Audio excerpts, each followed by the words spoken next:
Oh, hey there, Chaska. Did Elder Alpa send you?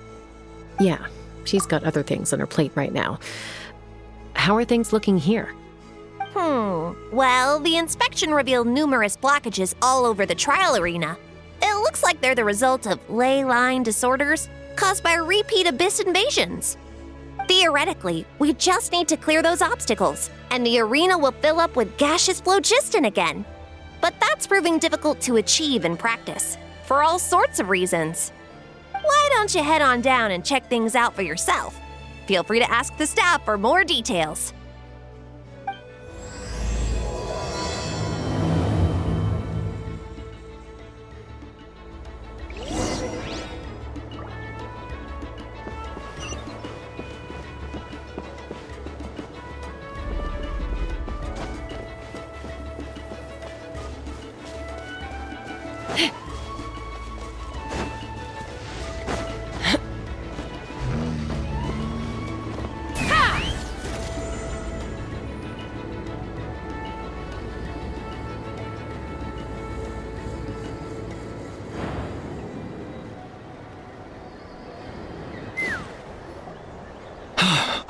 Oh, are you here to help? Thank goodness. There's no way I could do all this by myself. So the blockage here has to be cleared using a special bomb, but carrying explosives up that steep slope would be a recipe for disaster. If I dropped it or slipped and fell, I'd be blown to bits in an instant. So, my plan was to transport the bomb to the other side, then send it over in a hot air balloon. All I need now is for someone else to strike the balloon at the right moment, dropping the payload right on top of the spout, and problem solved. What do you think? Simple enough, right? Huh? Oh, that one. No, I've got no idea who that belongs to. Or how they got it up so high. I just wish I could fly up there and check out what kind of tech they're using. Ah, well. Getting the trial arena back in order is more important. I'll head over and set up now. Let me know when you're ready.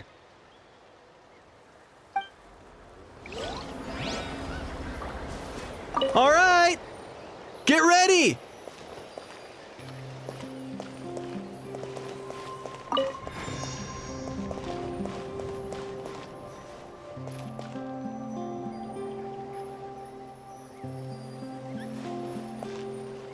All right!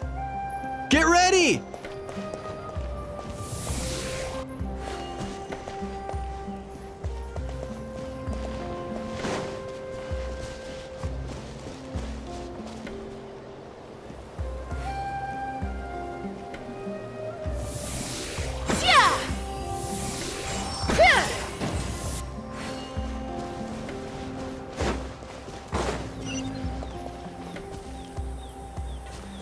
All right!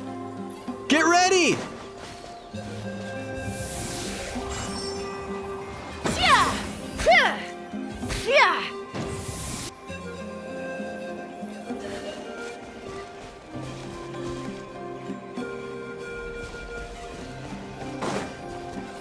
All right! Get ready!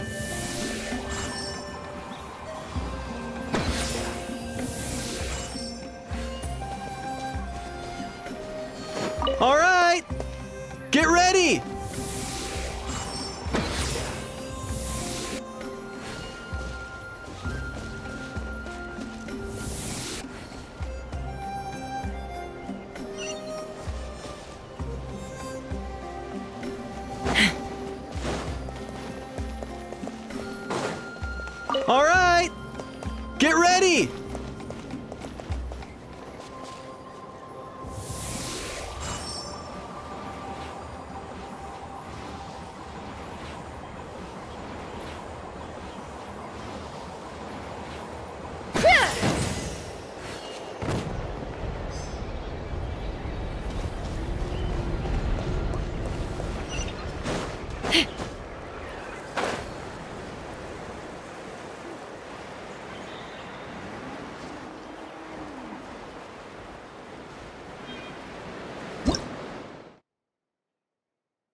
crazy. I put all of my strength into it, but it just won't break. Maybe Inkanak was right after all.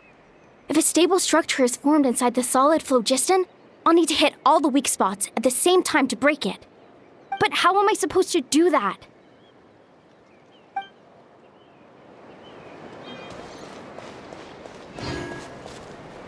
Let's fly!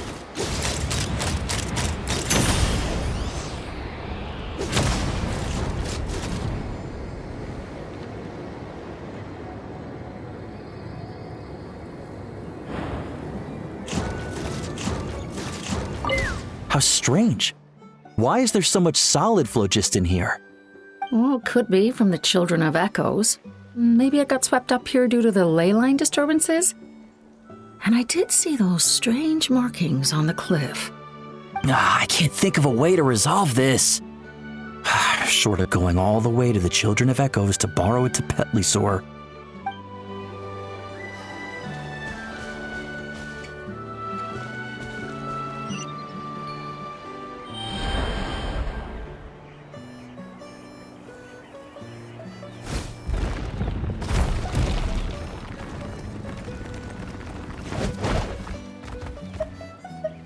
How strange. Well, could be. I can't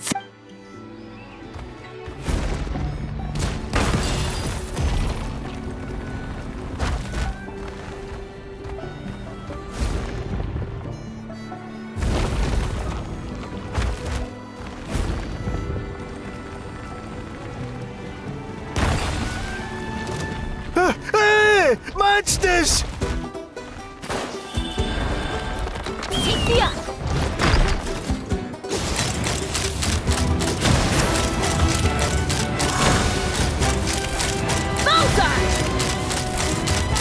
The gaseous phlogiston is being replenished. Looks like all the spouts have been unblocked. Let's head back up.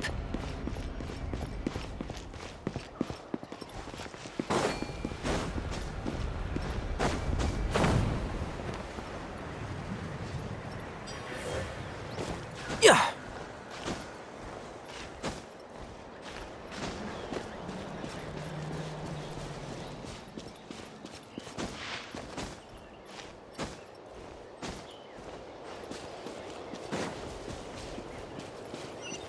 Keep up.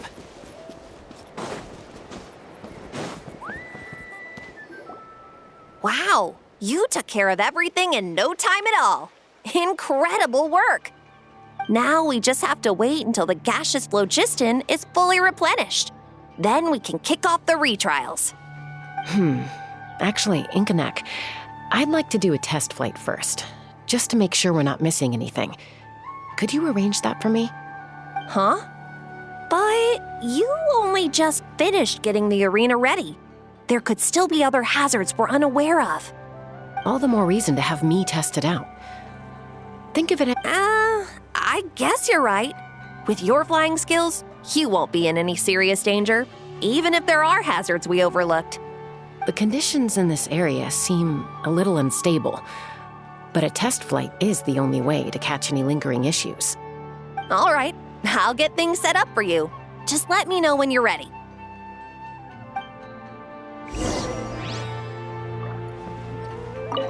Are you ready? This should be a piece of cake for Chaska, but still, try to be careful. All right, then spread your wings and fly.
was amazing. Paimon couldn't take her eyes off you.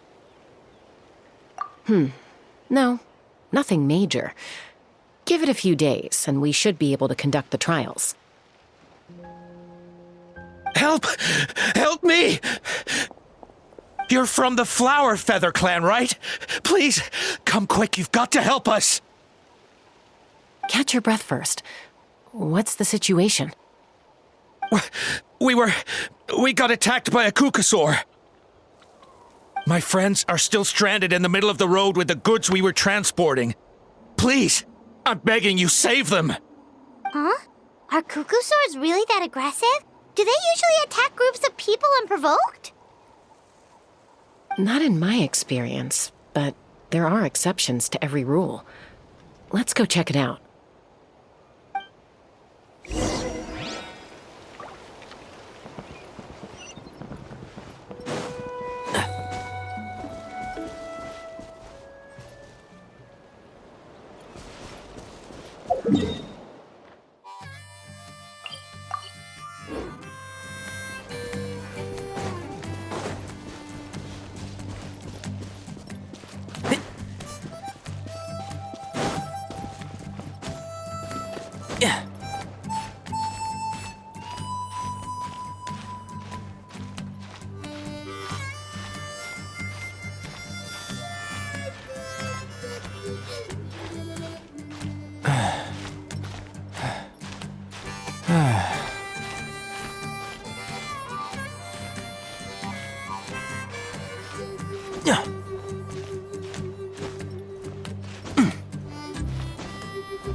What kind of tone are you supposed to talk to Sora?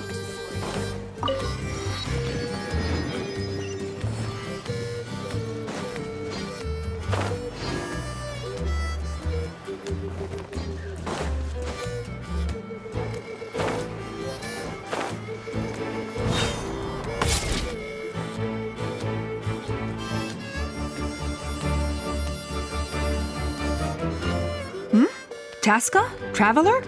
This is a surprise. Elder Alpa? Huh. So, where's this aggressive Kukusaur we've heard about? Already flew away. Looks like it backed off once it realized that reinforcements were coming. So why do you think it attacked these people in the first place? Was it after the food? No. These merchants are even transporting food. Ah! Thank goodness! The phlogiston wings are intact! Phlogiston wings. Thank you so much for coming to our rescue. These phlogiston wings are our most prized goods. If anything happened to them, it would ruin us. Wait a minute. Are you the merchants that were looking to collaborate with us? Wormy told me about you. Yeah, that's us.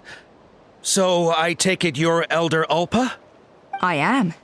You must be exhausted from your journey, not to mention shaking up from the attack.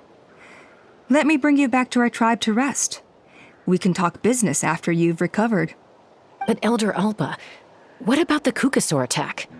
Well, our guests here weren't seriously injured, and their goods are intact. Perhaps that Kukasaur was just having a bad day. There are so many of them around here. You'd expect something like this every once in a while. I don't think we need to pursue it any further.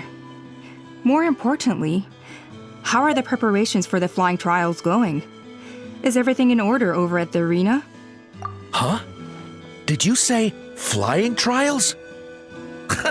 What a coincidence! Sounds like a perfect use case for our phlogiston wings. You'll be pleasantly surprised by what they can do. Oh, really?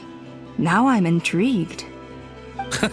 Well then, let's forget all about this Kukasaur attack for now. We have some serious business to discuss.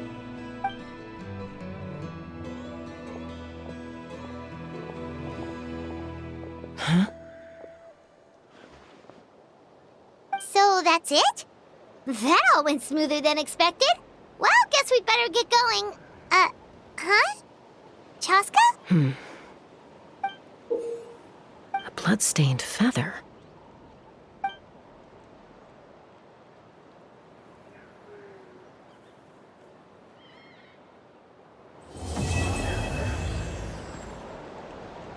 Ouch! I've never seen such an aggressive cuckoosaur.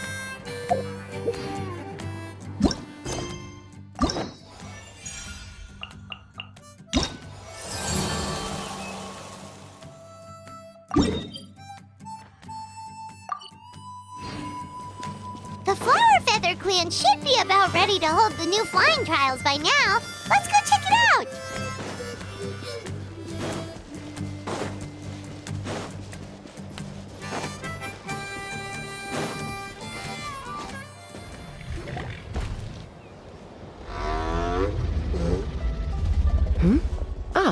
Traveler and Paimon.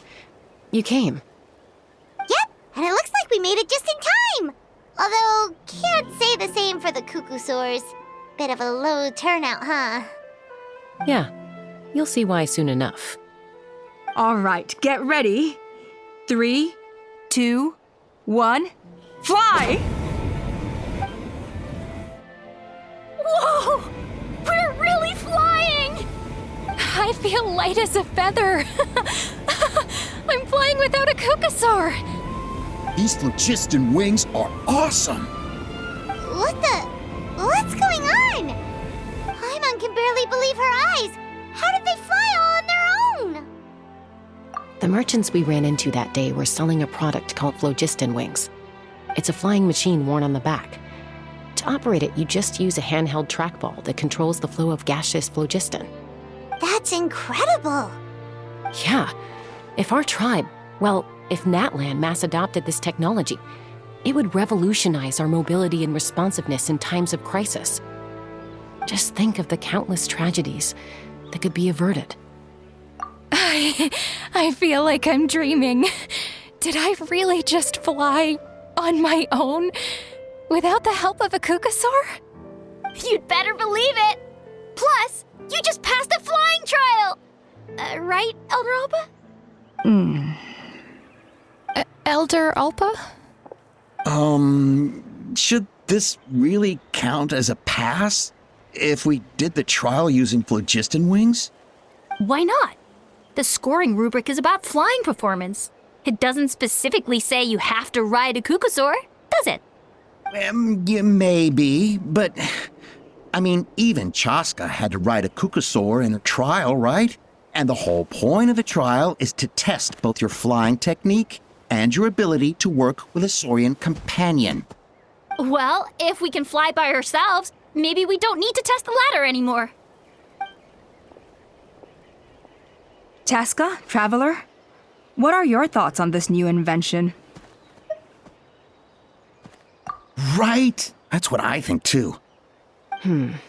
I agree that they have strategic value, but I don't think it makes any sense to evaluate candidates by the current testing standards if they're using phlogiston wings. Why? Shunan finally mustered the courage to go through with this, and now you're saying it doesn't count? We don't have any experience using these wings in battle, nor is it immediately obvious how to incorporate them into the existing systems in our tribe. Taking a longer-term perspective, I think we need to start by getting thoroughly acquainted with how these things work. Then we can develop a new trial format with new assessment criteria, tailored to candidates using the phlogiston wings. You all raise valid points. But Chaska, while your proposal sounds perfectly reasonable, it would probably take years to put it into practice. We lost so many people in that war. These phlogiston wings could be exactly what we need to strengthen our forces and boost morale in this trying time. And as for real-world battle experience, there will be plenty of opportunities to gain that. I have high hopes for you, Junon. Huh? Hey, stop staring into space! Say thank you! Oh, thank you. Thank you, Elder Alpa. You have nothing to thank me for. Remember, the way you got your wings back was by relying on yourself. Oh, Elder Alpa! Bad news! Cuckoosaurs are attacking the merchants again! Again? Okay, everyone, stay put while I... Huh? Chaska?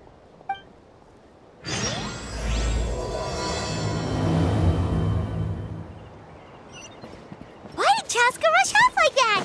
And then Elder Alpa and the others too? Anyway, let's go see what this is all about.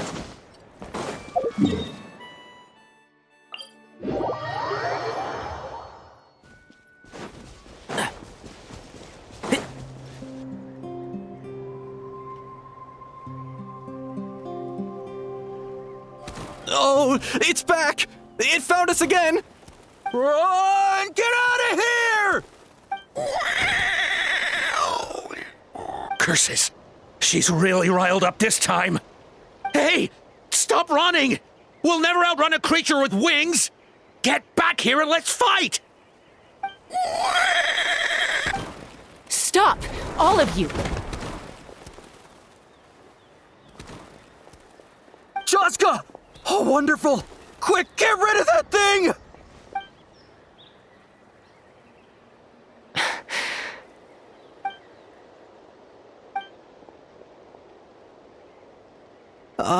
What's going on? Why isn't she doing anything? So it really is you, sister. Wait, sister? That Kukusaur is Chaska's sister?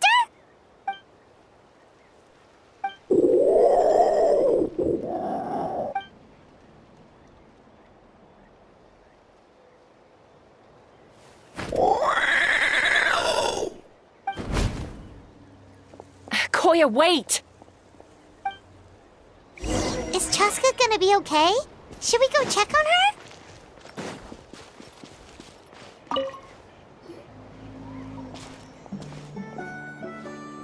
Chaska, are you okay?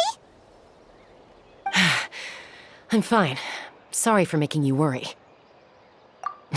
No point. She's an expert at hiding her tracks. Once she's shaken you off, you'll never catch up to her. At least, I always used to lose to her at hide-and-seek when we were kids. Well, yeah. You know I was raised by Kukusaurs. Anyway, she and I grew up in the nest together. Her name's Koya, and she's my big sister. We played together all the time, chasing each other through treetops or mountaintops. It felt like it would go on that way forever. Until the day I was sent back to live with the humans. Not all Kukusaurs are friendly towards people. Koya, for instance, she's fine with me because we grew up around each other, but she's not fond of other humans. When Mom decided to send me away, Koya strongly protested, and after I left, she became more and more reluctant to interact with humans. Maybe she thinks that humans stole you away from her. It's a possibility, but in any case, we still stayed best friends at first. I had a hard time adjusting to life in the tribe. So whenever something went wrong, I'd run off into the wild and vent to Koya. Ah, so that's what Uncle Cusco was talking about. He said you seemed to prefer hanging out with Saurians to your own kind back then. Yeah, I did. But then, gradually, everything changed. With a new mom and dad, a new tribe, and Koichi, I started getting curious about these humans and made an effort to understand their behavior. The more time I spent with them, the less I spent with Koya. And then, one day, it was Koya's turn to leave the nest. She sought me out and asked if I was willing to leave the tribe and go live in the wilderness with her. As far as I can remember, that was the first time she ever approached a human settlement on purpose. So, how did you answer her? Well, I wouldn't be standing here talking to you if I'd said yes. No, I was torn. On the one hand, I'd already made up my mind to embrace my new family and accept my human identity. But I also knew that Koya wasn't a fan of humans, and I didn't want to disappoint her. She took my hesitation as an answer. She saw it as a personal betrayal, threw a huge fit, and then flew off. We hadn't seen each other since, well, until today. Not for a lack of trying, though. I tried asking Mom where Koya's new nest was so I could talk things out with her, but Koya had already asked Mom not to tell me where she'd moved to. It must be hard for Mom, being stuck between her two daughters. So I didn't press the issue. And I didn't go looking for her. If things carry on like this, I need to make sure I find her before anyone else, even if she doesn't want to see me. For now, let's bring the wounded back to the tribe, and see what Mutota and Elder Alba have in mind.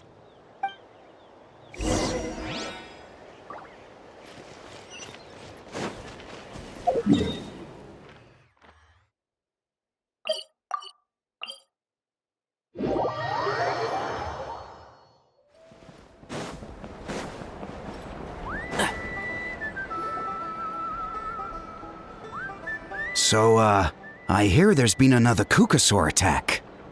Ha! I knew it! They're wild animals, and they can't be trusted. Hey, show a little respect. The Kukasaurs are our partners. Maybe in the flying squad, but they don't give a hoot about the rest of us. Well, now that we have the phlogiston wings, do we even need the Kukasaurs anymore? Are you kidding?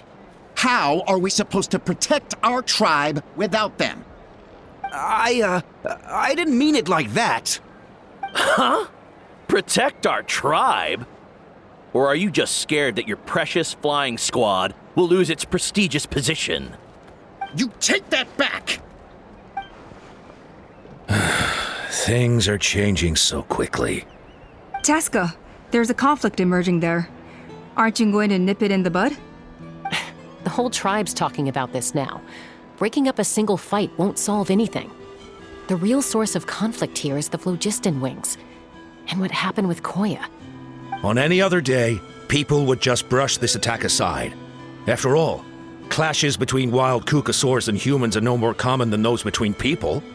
But now that the phlogiston wings have entered the equation, it's sparked a debate over whether our tribe needs the Kukasaurs at all. I worry that we risk repeating the mistakes of the Cinder City. Back then, Lord Ochkan's hatred of the Saurians nearly destroyed the peace forged by the Pyro Archon. Chaska, to prevent things from deteriorating further, I'd like to task you with restoring peace to the tribe. I will. Traveler, you've already done so much for Natlan, and the Flower Feather clan has no right to ask more of you. But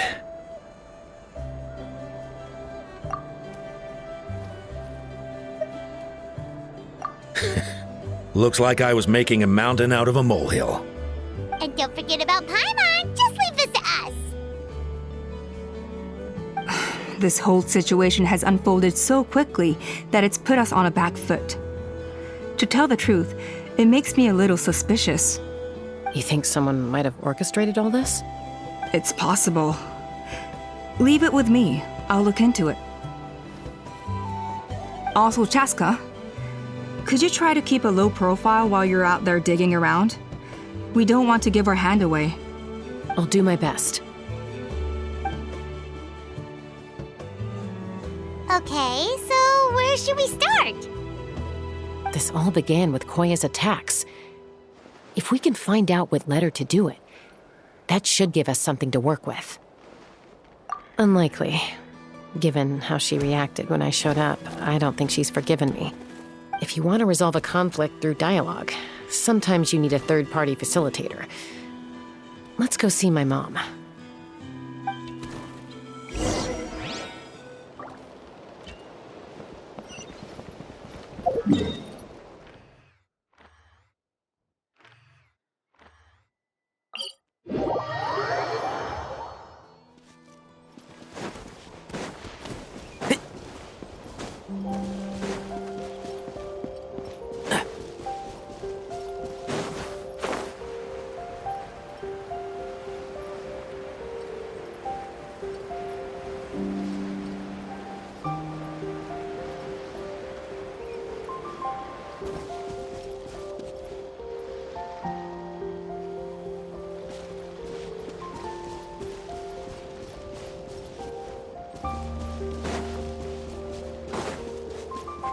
Keep up.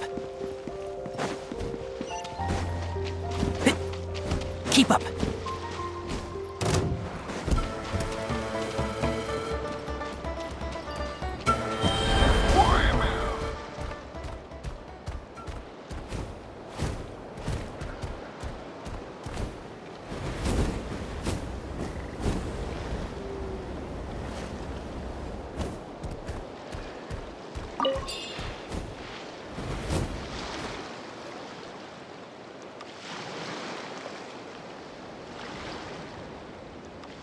Oh, so this is where you used to live as a child? Mm-hmm. When I was little, we used to do this thing where I'd jump from the top of this tree, and Koya would fly over from the platform and catch me in midair. Or sometimes we'd both fly from the treetop together, and then after some aerial maneuvering, she'd throw me up onto that platform. After we got a bit older, we went to the nearby shores looking for even greater heights. Ah! Stop! You're gonna give Paimon a heart attack! Oh, really? I just thought it made a fun story. Then I'll share more with you when there's time. Anyway, back to the matter at hand.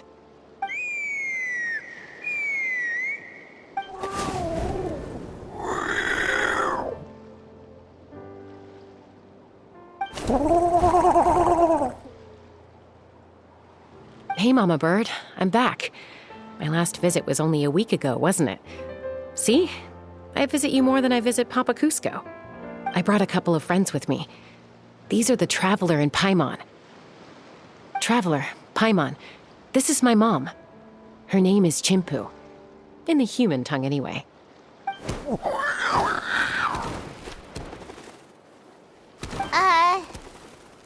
Hi! No, not really. I don't speak it as such, but I can sort of get the gist. Although only with Mom and Koya, since I spent my formative years with them. Even then, it's basically a best guess based on their sounds, body language, and expressions. Seems to work about 9 times out of 10, anyway. As for whether Mom understands me, I can't always tell. But somehow we still manage to communicate. Call it the family bond, I guess. Don't worry. I'm doing well, but I think Koya might be in some trouble. I know she's never been a fan of humans, but she's never deliberately attacked them before either. What's behind this sudden change? Does, Auntie Chimpu know anything? Doesn't look like it. Koya hasn't visited her in a long time. Then, could you please tell me where she's living nowadays? I really need to talk to her. If this animosity between her and the tribe continues, then the next time there's an incident, I don't know if I'll make it there in time.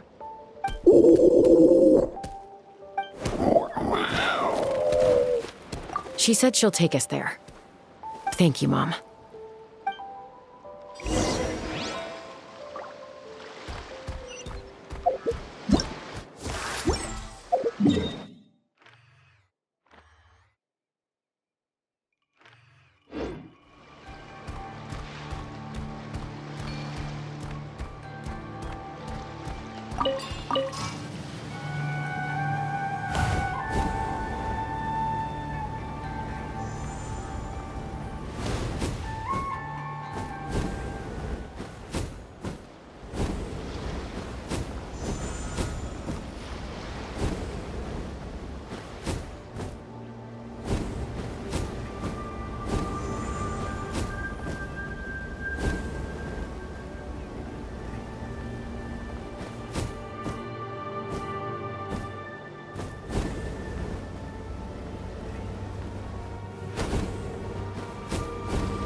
is a really remote location.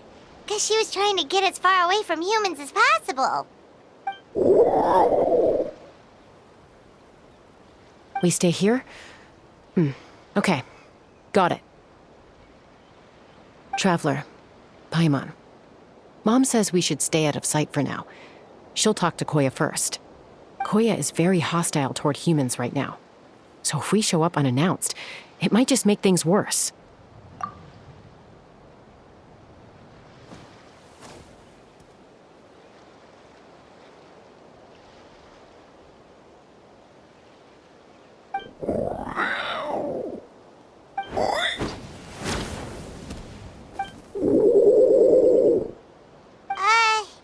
Any idea what they're saying? Sounds like things are more complicated than I imagined. There's evidence in this area suggesting that Koya might have been the victim of a human attack.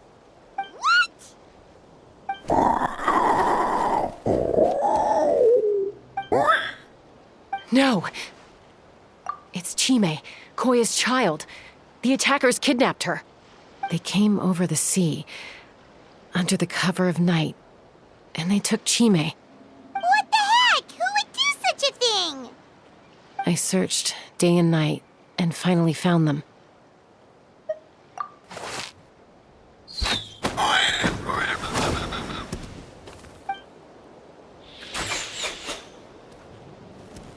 Oh, yeah! T'Pol's contraption is working like a charm! Got her in one!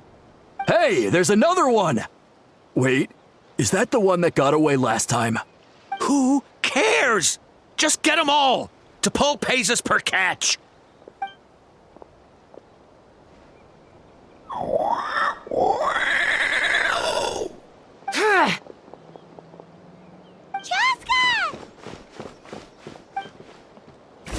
Jaska? How do you get here? Quick, stop her! Don't you even think about running away!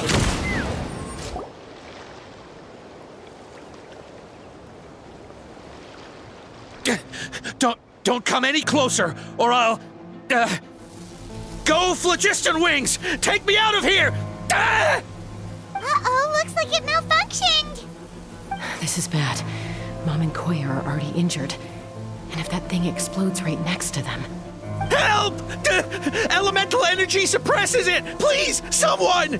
Get back!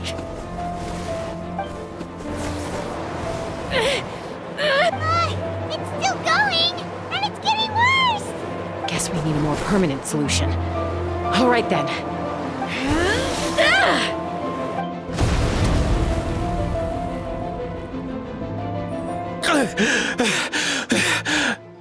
That was too close. I thought I was gonna die.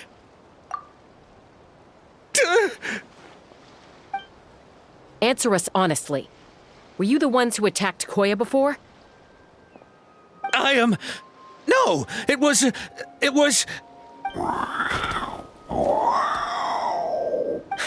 Well, she says it was you. Just tell me, who sent you here? It was T'Pol. He told us to catch all the wild Kukasaurs we can find. And he also said that this Kukasaur has become a thorn in his side, so it needs dealing with urgently. T'Pol? Huh. Sounds familiar. But where from? Well, he tends to send his orders in writing. He pretty much never communicates with us in person. When he does, he wears a mask to hide his face. And whenever we trade Kukasaurs for Phlogiston Wings, we deal with his henchmen. So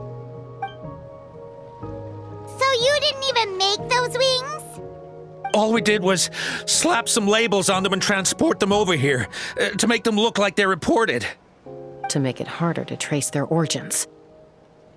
I don't know, honest! Well, that's mighty convenient, huh? What about if I held a gun to your head? Would that change your answer? No need. I'm sorry. I'll tell you everything I know.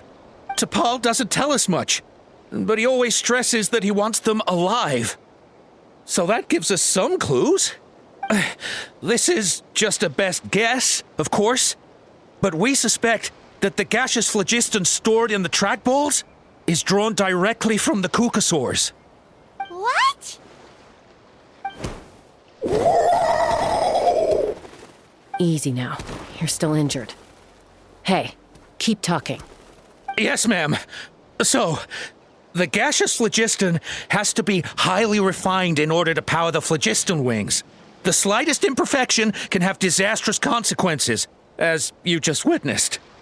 But the Kukasaurs have a natural ability to process gaseous phlogiston. So, if you use them as an intermediary, then... That's enough. So the Kukasaurs you took, where are they now? T'Pol should have them.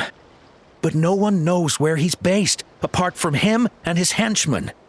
We've tried looking for it ourselves, even followed them a few times. But we always end up losing track of them. Random thought. Maybe they're hiding up in the sky? T'Pol. T'Pol. I'm sure I've heard that name. Maybe it was... Jaska, Traveler!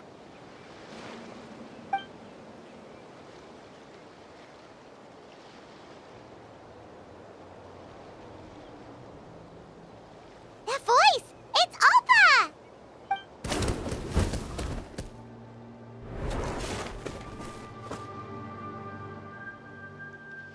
Elder Alba? What brings you all the way out here? Well, I was patrolling nearby when I heard the sound of an explosion. What's going on?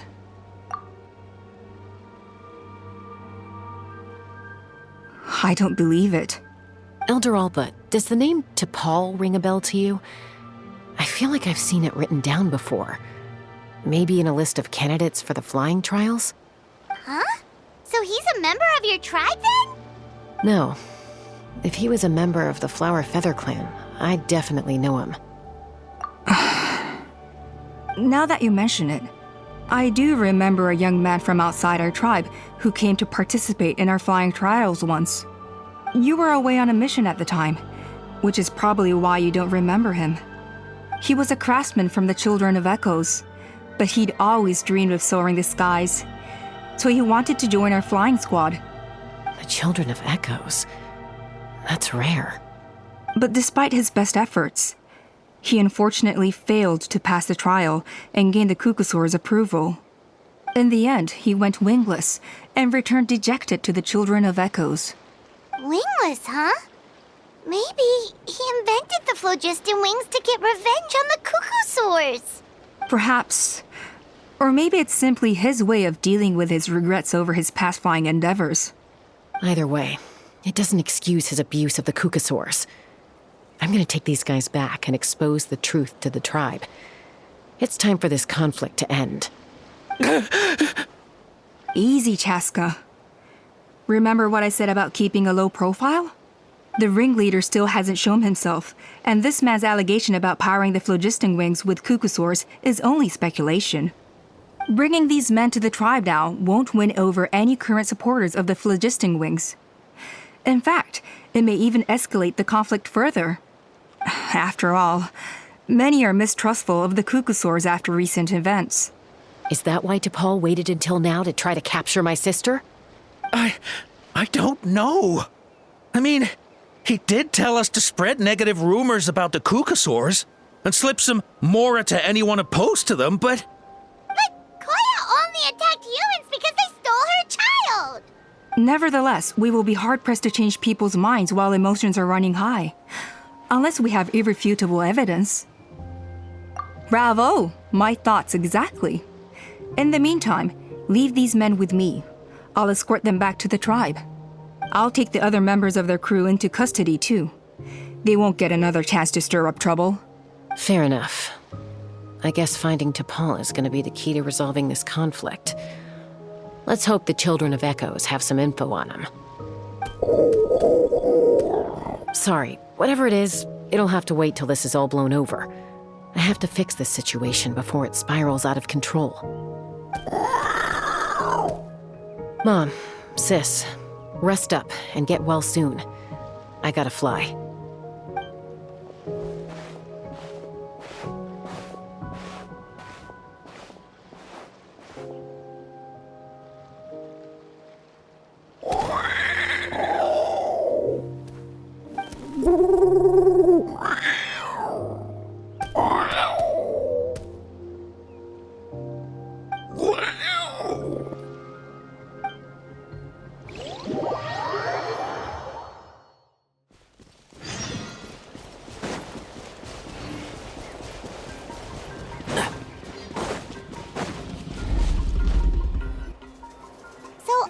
Says that T'Pol's from the Children of Echoes. But how do we track him down? Just ask around until we find him? Let's start by talking to someone we know. It'll be faster that way. At this time and place, I'll bet the easiest person to find is... Wakey, wakey, Tlalocan! Oh, it's you. Okay, give me a second. I'll come down.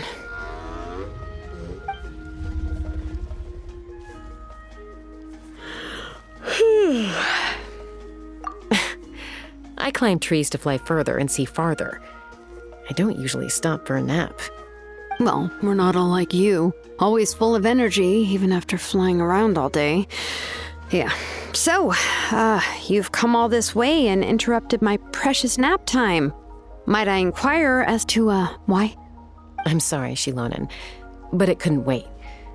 Does the name T'Pol mean anything to you? He's a craftsman, apparently. Huh. T'Pol. Yeah, that rings a bell. I think that's Puma's child. Nope, I'm afraid you're a few years too late. Why are you looking for him?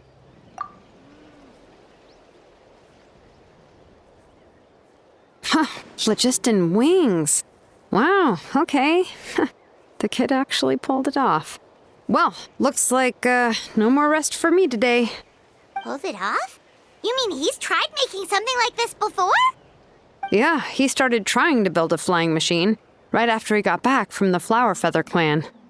So right after he went wingless, then. Was this flying machine anything like the gun you made me? You mean your gun that's harder to tame than the proudest Kukasaur? No, he wanted to build something that allows anyone to fly freely, even if they're not naturally gifted. But he never got very far back then, though. Blew up his workshop a few times and barely made it out alive. I never really kept up with him after that. His parents traveled a lot in their youth and only returned to the tribe after he was born. But they settled in a remote area and don't interact with other people much. Which means most people in the tribe don't know them very well. Your best bet is to chat to his direct family. I'll, go get Puma. Wait for me in front of the workshop. I won't be long.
I'm back.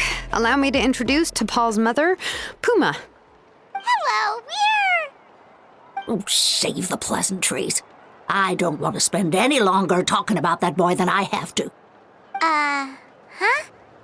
I disowned him long ago. He is no child of mine. All he cared about was his pipe dream of reaching the sky. Oh, we tried to talk sense into him, but he was obsessed. And then when he left us, he spouted some nonsense about building a workshop in the sky to avoid the constant criticism of us ground dwellers. He left his notebook behind. Whatever questions you have, you can look for them in there. I am done talking about him. He's no son of mine. He never called me Mom anyhow.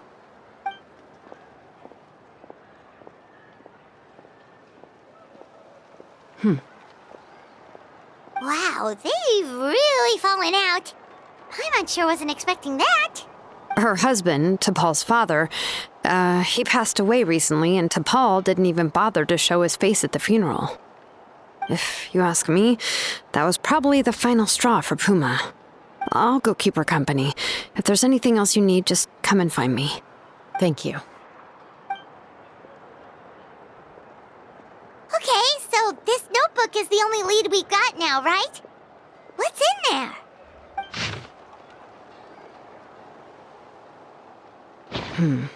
Some early designs for the phlogiston wings, and some theorizing about an airborne workshop. Tlalocan, the Cinder City. Looks like that's where he got his technological inspiration from. So, was he serious about the workshop in the sky? But that's such a big project for one person. Do we think he actually pulled it off? Oh, yes. The one from the trial arena that was super high up! That balloon has been there for a while, and everyone's been wondering how it got up there, but what if that's the wrong question? What if it started off even higher up, above the clouds and out of view, and it only descended to its current height due to some kind of malfunction? Part of T'Pol's workshop? Seems likely. If T'Pol's base had been hiding above the clouds this whole time, that would definitely explain why Isidore couldn't find it. Paimon totally called it! But how do we get up there? Chaska, can you even fly that high? By myself? Possibly. But with a passenger, no chance. I doubt even phlogiston wings could take you up that high. At least, not without that relic T'Pol mentioned in his notebook. Yeah, and he's probably holding on to it. We'll have to find another way. Nope. That's way beyond Paimon's altitude. Also, would you really expect Paimon to go up there and take on T'Pol all by herself? Let's not worry. Just because we can't think of a solution doesn't mean no one else can. I'm not the only flying expert in my tribe, you know. Oh, good point. We should go ask Elder Oppa. And Mutoda. He was quite the flying ace back in the day, too. Let's head back and see what they suggest.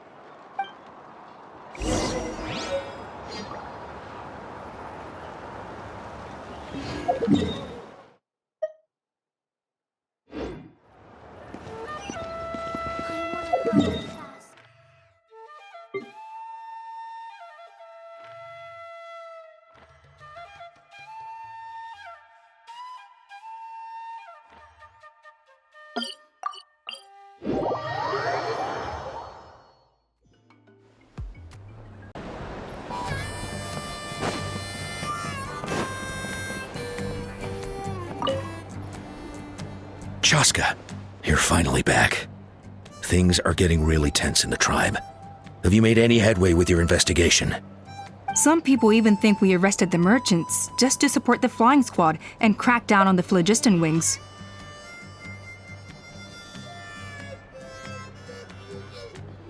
We found some promising leads, but there's a major obstacle standing between us and the irrefutable evidence we need. A relic from the Cinder City? So Tlalocan's still managing to sow discord, even after all these years. An airborne workshop and a hot air balloon above the trial arena. And that's where you're trying to get to now? Neither phlogiston wings nor a cuckoosaur can take you that high up. Do you really think that's where T'Pol is hiding? You know what? There might just be a way. Really? Do you still remember those spouts in the arena? When they were all blocked, the gaseous phlogiston was trapped and unable to flow. But now, it's flowing freely. If we were to block them up again... You mean All of them except the one at the very top of the arena? To build up the pressure there. Precisely.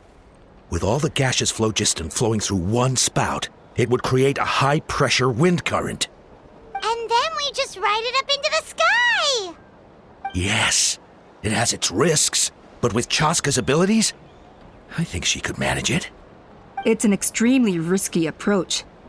But I agree that it's feasible. If you want to give it a try, check with Inkanak at the trial grounds. She can explain how to block the spouts. Chaska, if anyone has a hope of seizing this evidence from the high heavens, it is you.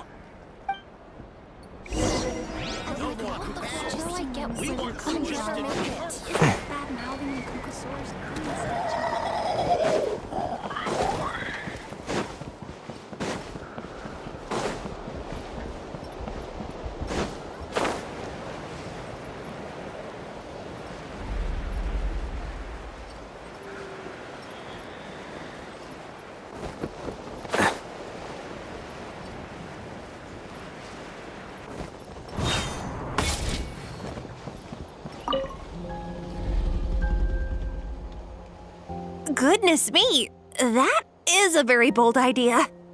Maybe so, but we have to act fast. What's the quickest way for us to block off the spouts? From a technical perspective, I'd have to advise taking some measurements and carefully planning this out first. But I'm guessing that's not what you want to hear. Then we'll have to take the rough and ready approach. See the solid phlogiston over there?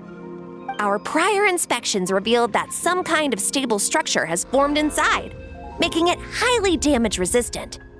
It's not without its weak points, but unless they're all struck at the same time, the structural integrity won't be threatened. So, what happens if we do strike them all at once? It'll collapse.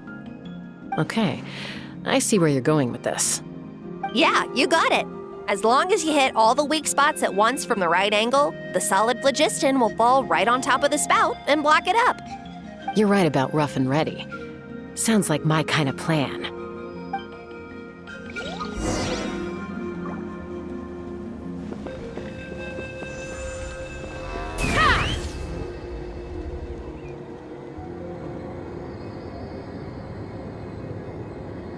Look! There's a chunk of solid phlogiston right over that spout!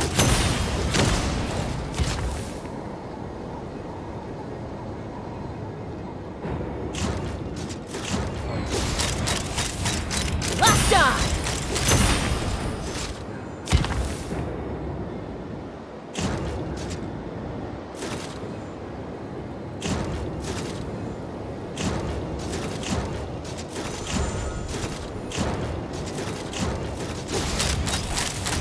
Open fire!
Let's fly!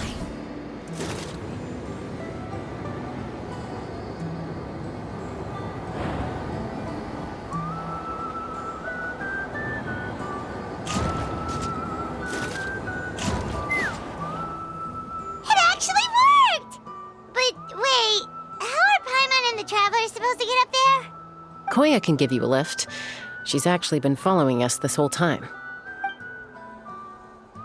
Wow, Paimon didn't notice at all. Well, probably because she didn't want to get too close to humans. Or maybe just me. But right now, we need her power. you didn't even have to summon her. Yes, up there. That's probably where Chime is. All right, let's go have a little talk with this T'Pol.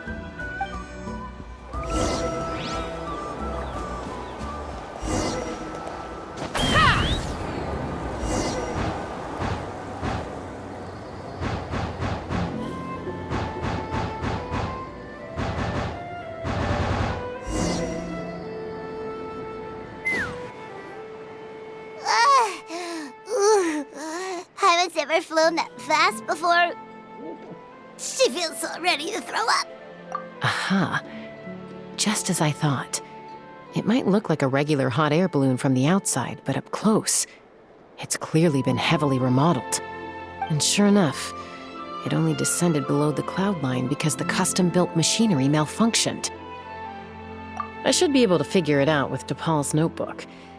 Thankfully, I know a little DIY from fixing up my guns when they're having issues. That should just about do it. Now all it needs is a nice hard kick. Maybe that works on your guns, but, huh? We're really moving!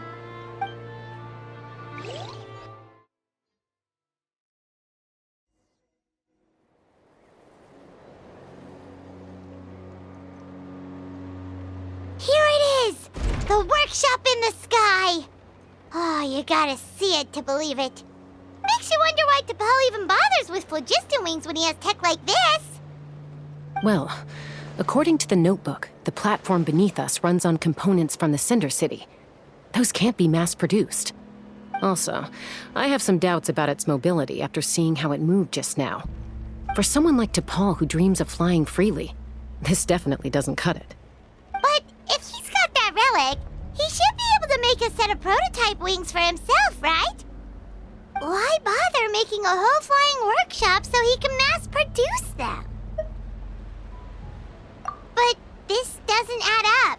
If he's already achieved the power of flight, then he must have bigger dreams we don't know about. But what? With any luck, we'll find the answers in his workshop.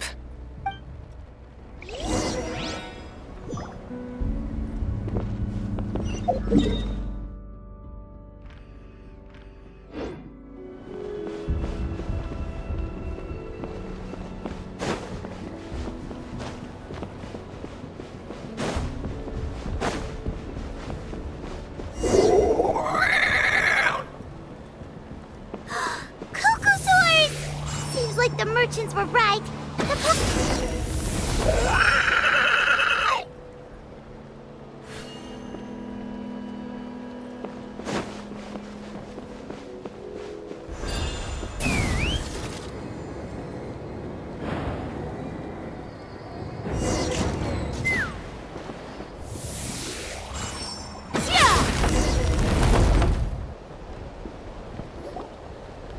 Why won't it fly away like the others?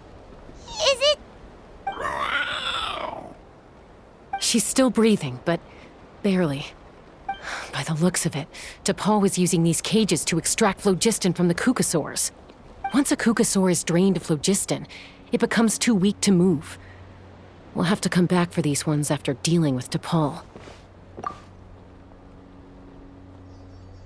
Let me see. Looks like a record of his phlogiston research. Log number 330. With the support of... I was finally able to launch the airborne workshop. Even though it relies on the relic for 80% of its power supply, I've at least taken the first step. Log number 348. Research on the relic is progressing well. I should be able to replicate the technology and scale up production very soon. Has proposed a name for this groundbreaking invention, the phlogiston wings. I think I'm getting close. Soon I will achieve my dreams. Log number 377. Encountered some issues with the new smaller model phlogiston wings. The gaseous phlogiston showed some volatility during the refinement process.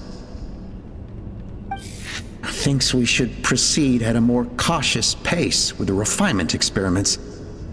But after so many past failures, I have to prove that I will succeed this time. Log number 114. Ran an experiment using cucosaurs to refine gaseous phlogiston. It was a success. Log number 117.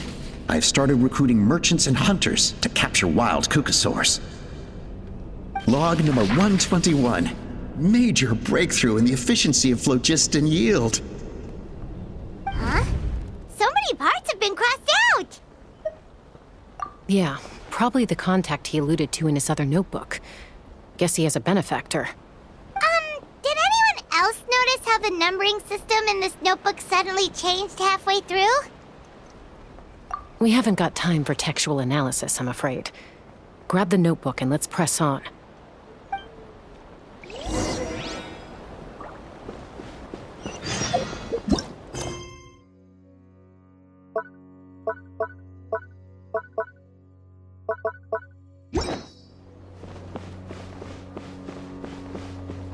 Huh.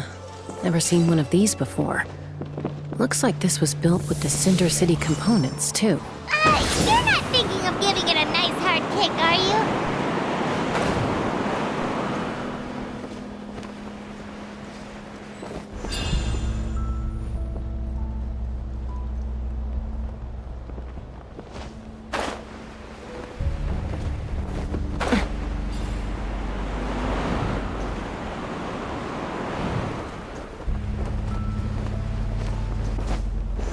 Take me up! Whoa! What's that mechanism doing? It's asking for a nice hard kick where it hurts. Aim for the weak spot.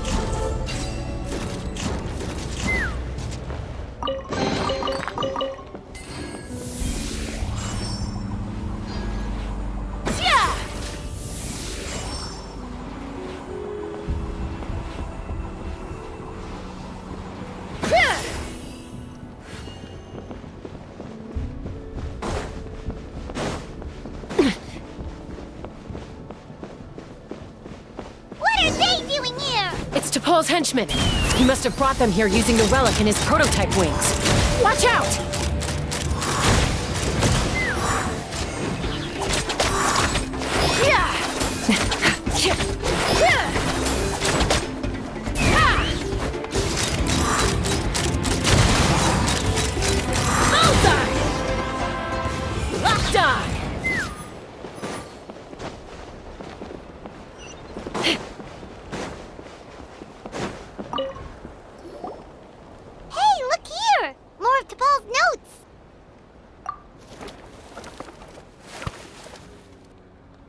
Log number 403. Introduced me to some new comrades who fully support my ideas. I told them that some saurians are blessed with wings, and some people with natural gifts, while the less fortunate among us can only look on longingly as they seize the skies. But I also told them that progress can erase individual differences. Think of the tools humanity has made to fight back against wild beasts. The law we have put in place to even the playing field between the strong and the weak. I promised them that our research will be the new frontier of human progress. With our phlogiston wings, the power of flight will no longer be for a select few to enjoy. I only hope that when we finally achieve this goal, we'll be proud of me. Imagine a world where the skies are for all to share. Yes, what a wonderful world that would be. If only it were possible. We could respond faster, and so many tragedies could be prevented. But to Paul, what about the saurians you're draining dry of phlogiston? You're not sharing the sky, you're stealing it! Bad move. I won't let you get away with it. I'm fine. Let's keep moving. I don't think we'll find anything else here.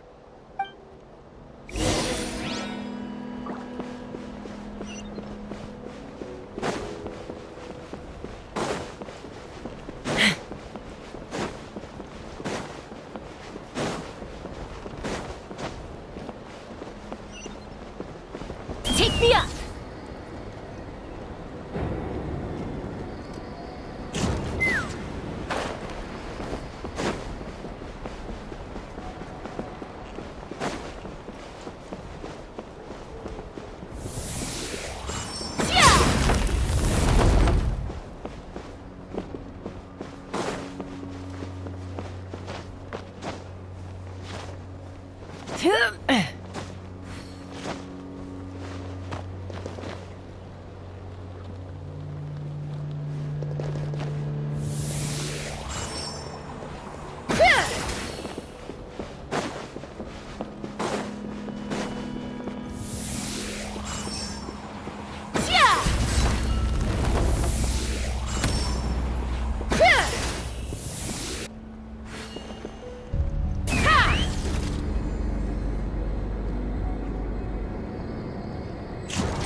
Let's fly!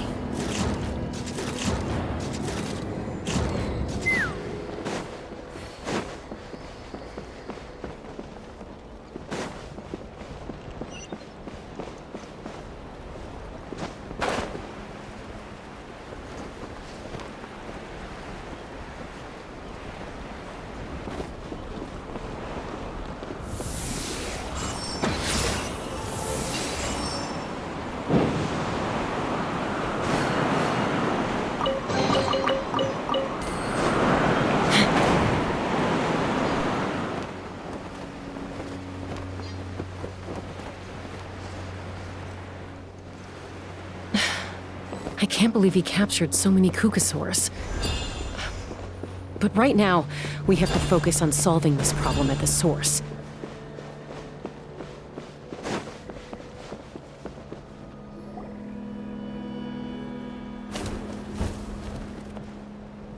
Looks like we've reached the center of the workshop. And still no sign of Koya's baby! Let's search this area for now.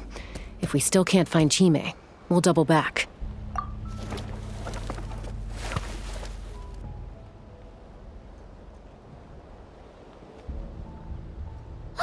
Chaska, Traveler, come quick! What is it? Did you find Chime? Not yet, but look! It's another one of T'Pol's notebooks! All right.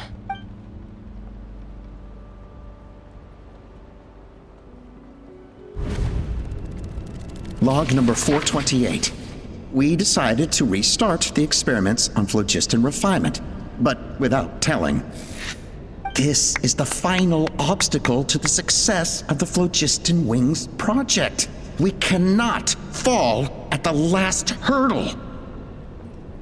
Log number 436. Earlier today, suggested using Kukasaurs as an intermediary to extract refined phlogiston. It's certainly feasible, but anyway, as long as our secret experiment succeeds, I'm sure won't bring it up again. Log number 443. We will conduct the experiment tomorrow. But birthday is coming up, so hopefully we'll have a birthday surprise for her. Log number 444. Huh? Why is this log empty?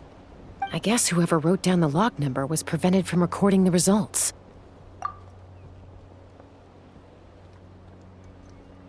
Log number 0. We lost many comrades in the accident.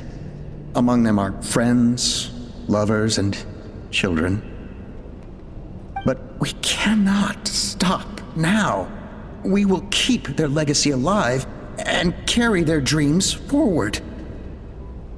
As of today, we are scrapping the artificial refinement method. Instead, we will focus all our efforts on phlogiston extraction from live Kukasaurs. They are arrogant beasts whose existence in the wild serves no one but themselves. Their true worth lies in their sacrifice for the sake of human progress. To facilitate our operations, we will gradually move the airborne workshop closer to the Flower Feather clan, even as we continue to expand it. All this we do to create a world where the skies are for all of humanity to share. All this we do to make T'Pol's dream a reality. Given the way this is written, not to mention the fact that the numbering has started over from 0, it kinda sounds like this is someone new. Does that mean that T'Pol's already... There's also a letter tucked in the end of the notebook. It's from Puma.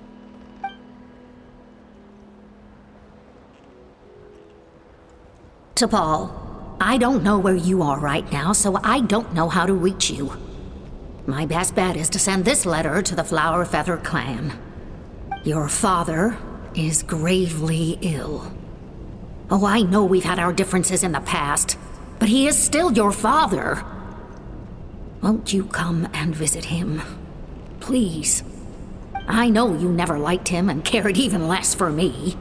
All you ever yearned for is the sky. And your birth mother. But we'll still be waiting here for you if you do come back.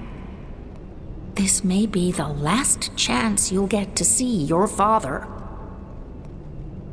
So Puma's not T'Pol's real mom? Huh. Well, she did say he never called her mom, but Paimon assumed she was just venting. We know that T'Pol's father passed away quite recently, and this letter looks recent. By contrast, the writing in this notebook is old and faded.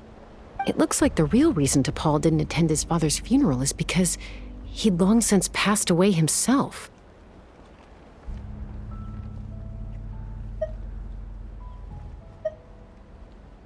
If we ask ourselves why this letter was sent to the Flower Feather clan, why T'Pol always yearned for the sky, and how he got his hands on a relic from the Cinder City, it all points to one answer. That's right. T'Pol was my child. He was born during my days as a wingless wanderer. His birth gave me new hope. I wanted to become the kind of mother who spent her days as a valiant rider, soaring the skies. Not an aimless, wingless nobody. But his father wanted to settle down, to give his child a safe, sheltered life in his tribe. We fought about it constantly, until the love we once had for each other was gone. He started a new family, with another traveler who was also looking to return home. And I went back to the Flower Feather clan, alone. Oppa?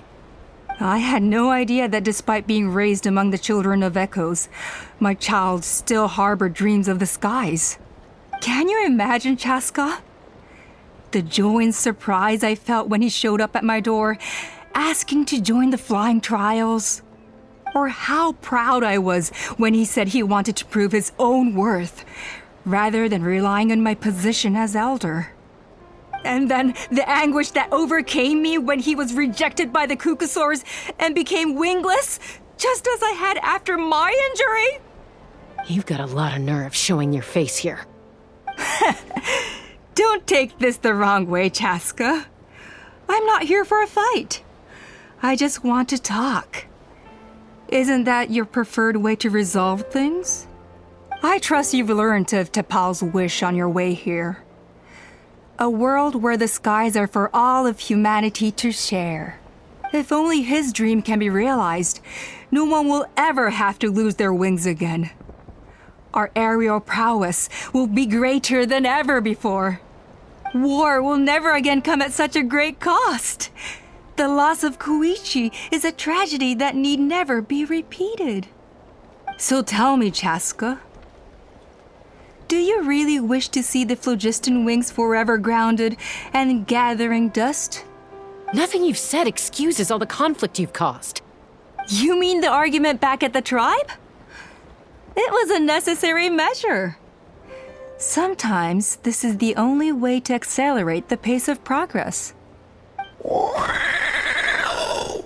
Is a mother harming her children when she coaxes them into swallowing a bitter pill? Of course not. It is a brief moment of suffering for the greater good, and the child would come to understand this in due course. The phlogiston wings are that bitter pill. We will never progress as a tribe if we cling to the scraps the Cucusaurs offer us. Once the people have embraced the phlogiston wings, they will never look back. Even if they learn how the refined phlogiston is sourced. They will convince themselves that the sacrifice of a few Cucusaurs is a small price to pay for our dominion over the skies. But this I had not anticipated. I barely had the chance to introduce the phlogiston wings to the tribe before you found this place. Your plan was hardly foolproof. Yet, it can still be salvaged. Chaska, traveler, you are the hope of humanity. I'm sure you have your doubts about my methods, but know that my love for humanity and for Natlan is genuine. You know me, Chaska. And you know that I've always treated everyone in the Flower Feather clan as my own children, as fellow humans. Surely you can understand my perspective. Alpa, Natlan doesn't belong to humans alone. And truthfully, neither do I.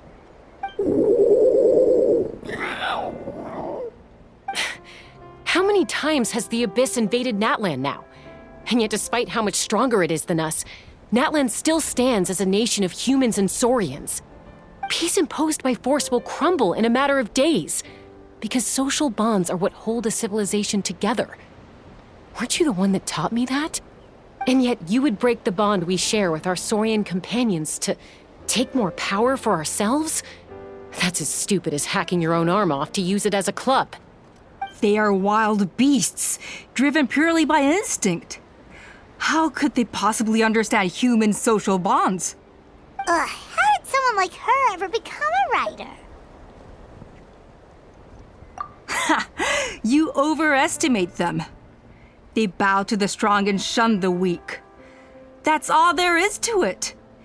They never gave Tepal a second glance when he was at his lowest, nor me when I returned injured from the Cinder City.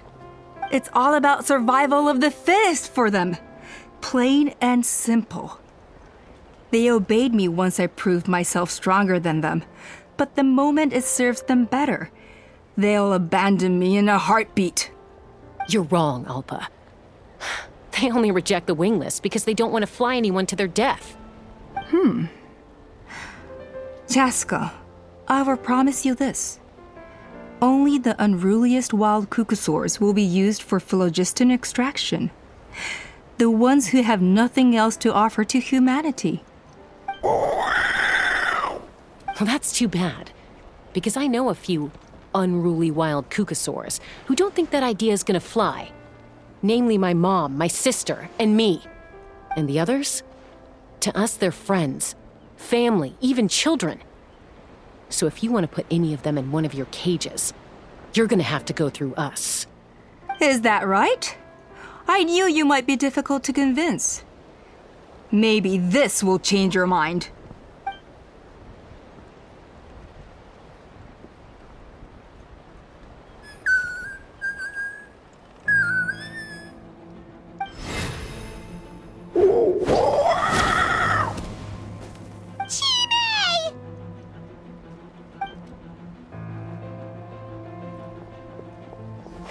Alpa! Careful! Don't make any rash decisions. Unless you want to see her suffer.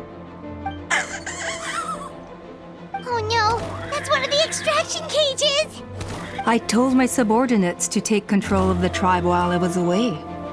Luckily for them, our strongest warrior and our most powerful ally aren't there to stop it. Take control? What are you planning to do with Mutota and his supporters? Merely accelerate their inevitable downfall. They cannot stand in the way of progress forever. It is not the move I wish to make, but I'm afraid you and your friends forced my hand. And since you insist on imposing me too, I have no choice but to keep you here until the dust has settled. So that's what you meant by I just want to talk. You never intended to negotiate. You just wanted to stall us. No, Chaska. I genuinely hoped I could win you over. You are the strongest warriors we have. Put down your weapons, and I promise you that no harm will come to this young Sarian. I just need you to stay here for the next couple of weeks or so, while my people consolidate their power. Then, I will give her back to you, and you'll be free to leave. As long as the majority supports our vision, even the Pyro Archon cannot meddle in our internal affairs. Your vision is deranged, and the Flower Feather Clan will never support it. You sure about that?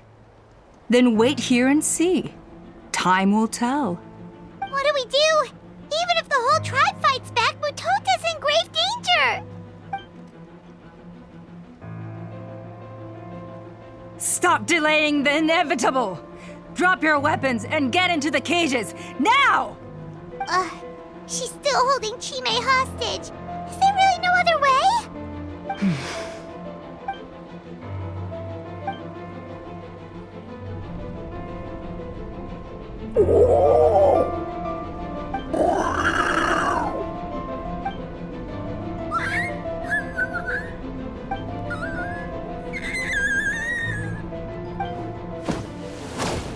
Koya? Huh? What are you yapping about? Stand down. Drop your weapons, now!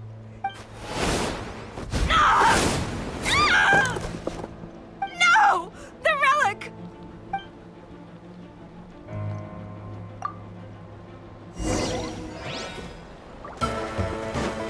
Knock him down.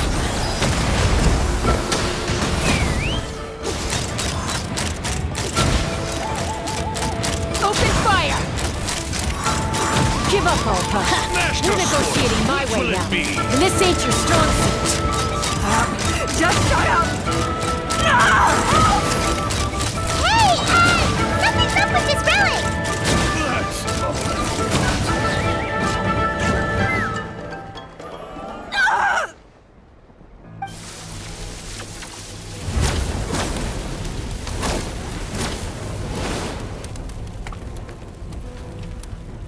No!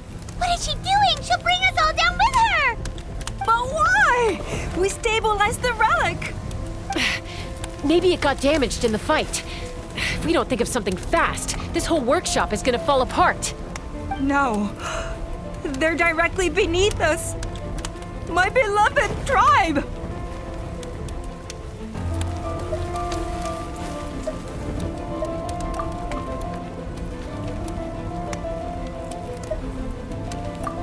Okay,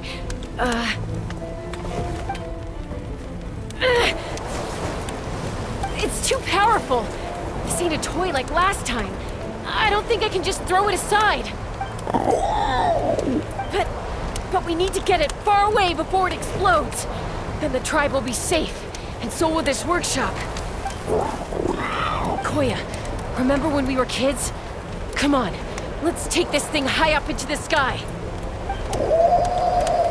Don't worry, I know I can get rid of it before it explodes. We're talking some surface wounds at most. All I need is for you to catch me at the end, just like old times. I can't hold it back anymore. We have to go. Don't be insane! Alpa, what are you? You're a fool, Chaska! Why would you choose such a risky solution? We cannot entrust the safety of our tribe to this wild Saurian! I'm the fool. You really think you can stand a better chance than me? Sure, it may be asking too much for an ex-wingless to escape the blast radius in time. But I can fly it a safe distance away, even if it's the last thing I do.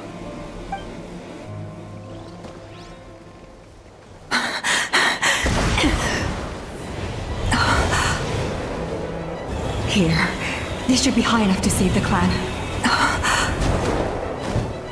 What? You don't get to die a hero today.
Koya, are you hurt?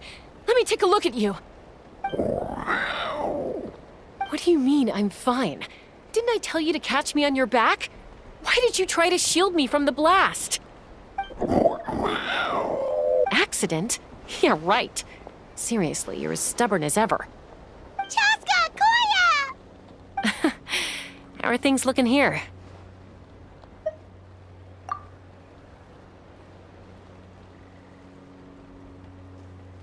I think that's putting it mildly. I owe you one. Again.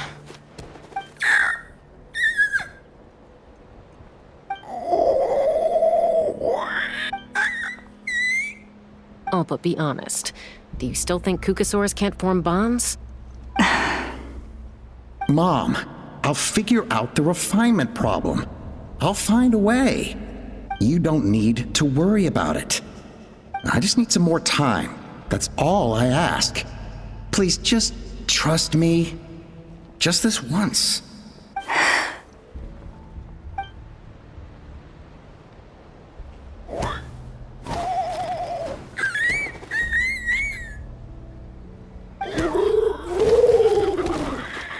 The Flower Feather Clan yield to the strong. And it's up to the winners to define what strength means. So it looks like it's my turn to yield. Koya! Koya!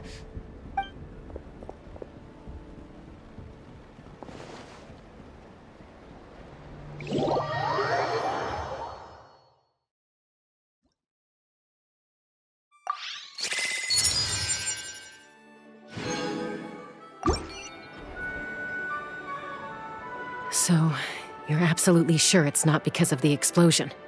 Yes, for the 10,000th time, I'm sure. The blast barely touched her. The reason she fainted was old injuries playing up, compounded by overexertion in recent days. The moment she finally relaxed, all the built-up stress finally caught up with her. And no wonder.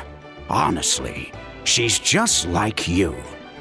Anyway, now you know how we feel when you go off risking life and limb. Your mother and I would both appreciate it if you lived less dangerously. You know she wrote to me from the Masters of the Nightwind, just to scold me for not doing enough to keep an eye on you. If she wasn't so busy with work, you can bet she'd come back here and chew us both out in person. I'll find an opportunity to apologize to her. I promise. You'd better. No more avoiding us, okay? And don't get me started on all the checkups you've missed. Got it. Got it. Huh? Koya? You're awake. I'll go let everyone know. Hey, but we're not done talking. What are we gonna do with her, Even after everything that's happened, she still hasn't figured out how to start the conversation with you. She keeps saying, I don't think Koya has forgiven me yet. But if you ask me, she's the one who's scared to open up and have an honest conversation.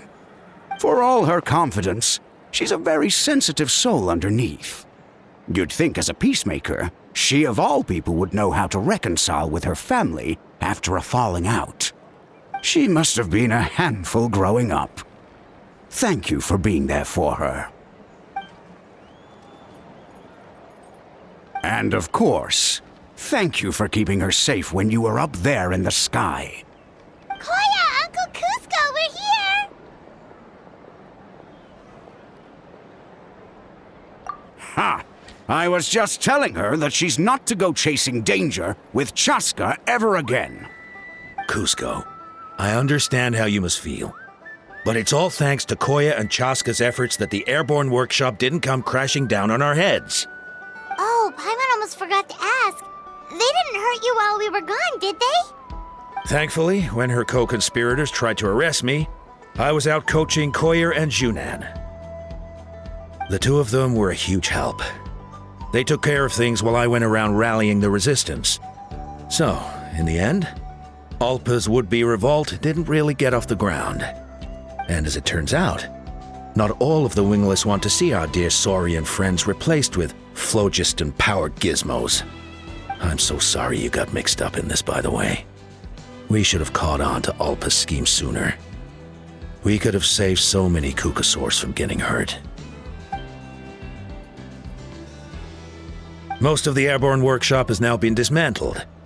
We've just left one small, harmless part intact and repurposed it as a jail for Alpa and her cronies. Let's see how they like being locked up in a sky prison! So, it looks like there's just one less conflict left to resolve. Peacemaker, you're up. I said I had to wait until things had blown over, didn't I? And now they have. But I still have no idea what to say. Koya, I just want to say, I'm sorry for how things went down back then.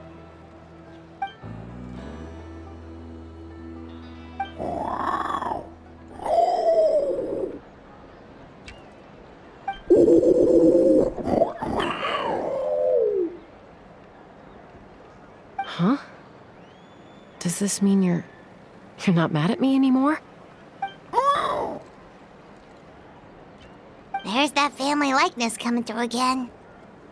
But that day, when we ran into each other.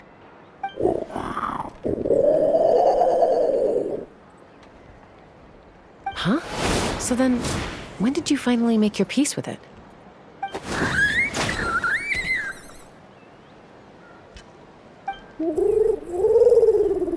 Oh, it's Chime and Chimpu! They're here too!